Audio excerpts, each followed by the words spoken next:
এখন কেউ কেউ দাবি করে অমুক আন্দোলনের মাস্টার মাইন্ড, অমুকের নেতৃত্বে এই আন্দোলন সফল হয়েছে। এগুলা সব ভুয়া। আল্লামা মামুনুল হক বলেছেন, বিএনপির শীর্ষ নেতারা জেলে ছিলেন, একসাথেই ছিলাম। তারা হতাশা ব্যক্ত করে বলতেন ৪১-এর আগে হাসিনা এবং আওয়ামী লীগকে ক্ষমতা থেকে সরানো সম্ভব নয়। ২৪-এর অভ্যুত্থানের পরে ৮ তারিখ যখন বঙ্গভবনে শপথ নিলেন উপদেষ্টারা, বিএনপির বাংলাদেশে উপস্থিত সর্বোচ্চ পর্যায়ের একজন নেতা আর আমি পাশাপাশি ছিলাম। উনি আমার জিজ্ঞেস করলেন, এটা কি হলো? আমি কিছু না বলে আসমানের দিকে আমার এই আঙ্গুলটা উঠালাম। তিনি বললেন, আসলে এটা খোদাই দান, এটাই মিরাকল। সেই খোদাই দান ভুলে গেলেন। এখন কেউ কেউ দাবি করে অমুক আন্দোলনের মাস্টার মাইন্ড, অমুকের নেতৃত্বে এই আন্দোলন সফল হয়েছে। এগুলা সব ভুয়া। আমরা কারোর ন্যায্য অবদানকে কখনো আমরা অস্বীকার করি না। আন্দোলন আমরা সবাই করেছি, কিন্তু আমরা তীরে ভিড়তে পারি নাই। আমাদের তরি সমুদ্রে ভাসমান ছিল। জুলাই আন্দোলনের নায়করা এই তরি নিয়ে ঘাটে ভিড়েছে, জাতিকে মুক্তির পথ দেখিয়েছে। তাদেরকে সম্মান করতে, ভালোবাসতে শিখুন। তাদের নিয়ে তুচ্ছ-তাচ্ছিল্য করবেন না। আপামর ছাত্র সমাজ জীবন বাজি রেখে তখন ঝাঁপিয়ে পড়েছিল। শ্রমিকরা পাশে দাঁড়িয়েছিল, মারা রাস্তায় নেমে এসেছিল, স্ত্রী তার স্বামীকে পানি এগিয়ে দিয়েছিল, সন্তান কুড়ে নিয়ে মা রাস্তায় নেমে এসেছিলেন। এই দিনগুলো ভুলে যাবেন না। সংগ্রামী ভাই বোনেরা, আমরা এখানে আগামী দিনের আন্দোলনে শরিক হওয়ার জন্য দাওয়াত দিয়ে আপনাদেরকে এখানে আনি নাই।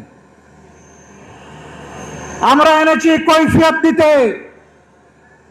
আপনাদের প্রত্যেক ব্যক্তি এবং পরিবারের কাছে আমাদের দায়বদ্ধতা আছে। আপনাদের কারণেই আজকে আমাদের এই রাজনীতি, এই সংসদে যাওয়া, এই নির্বাচনে অংশগ্রহণ করা। আমরা কি পারলাম কি পারলাম না তা আপনাদের জানার অধিকার আছে। সংসদে আমরা প্রথম দিনে দাবি তুলেছি, আমরা শপথ নিয়েছি। তারা শপথ নেন নাই। জাতির সাথে দেওয়া ওয়াদা ভঙ্গ করে জাতির সাথে তারা প্রতারণা করেছে। এরপরে যখন জাতিকে প্রতারিত করা হয়েছে, আমরা নোটিশ দিয়ে আলোচনার ব্যবস্থা করেছি, তারা তার বিরোধিতা করেছেন। যে আইনগুলো সংশোধন না হলে, যে অধ্যাদেশ বাস্তবায়ন না হলে ফ্যাসিবাদী শাসনের পরিবর্তন হবে না, সেই সবগুলা আগের মতো, আগে স্বৈরাচারী সরকারের মতো রাখার পক্ষে তারা অবস্থান নিয়েছে। আমরা বিএনপিকে পরিষ্কার বলে দিচ্ছি, আমরা দেখতে পাচ্ছি সম্প্রতি কয়েকদিন ধরে বিভিন্ন জায়গায় জায়গায় শিক্ষা প্রতিষ্ঠানে, ঢাকা বিশ্ববিদ্যালয়ে, এমনকি এখান থেকে মাত্র কয়েক গজ দূরে মানুষের আশ্রয়ের জায়গা, আইনের আশ্রয়ের জায়গা থানা, সেই থানার ভিতরে ঢুকে দুঃখজনকভাবে ডাকসুর নির্বাচিত প্রতিনিধিদের উপরে হামলা করা হয়েছে। বার্তা পরিষ্কার। যেদিন তারা গণভোটে রায় অস্বীকার করেছেন, আমি বলেছিলাম বিএনপি আজকে থেকে ফ্যাসিবাদের পথে যাত্রা শুরু করলো। এইটা ফ্যাসিবাদ। গতকাল আপনারা দেখেছেন নেত্রকোনায় জাতীয় সংসদের নির্বাচিত সদস্য, বাংলাদেশ জামাতে ইসলামীর প্রতিনিধিত্বকারী, জনগণের প্রতিনিধিত্বকারী অধ্যাপক মাসুম মোস্তফার উপরে হামলা করা হয়েছে, গাড়ি ভাঙচুর করা হয়েছে, তার সহযোদ্ধা সহযোগীদেরকে নাজেহাল করা হয়েছে। এটা কোন বাংলাদেশ? এই বাংলাদেশকে আপনারা চেয়েছিলেন?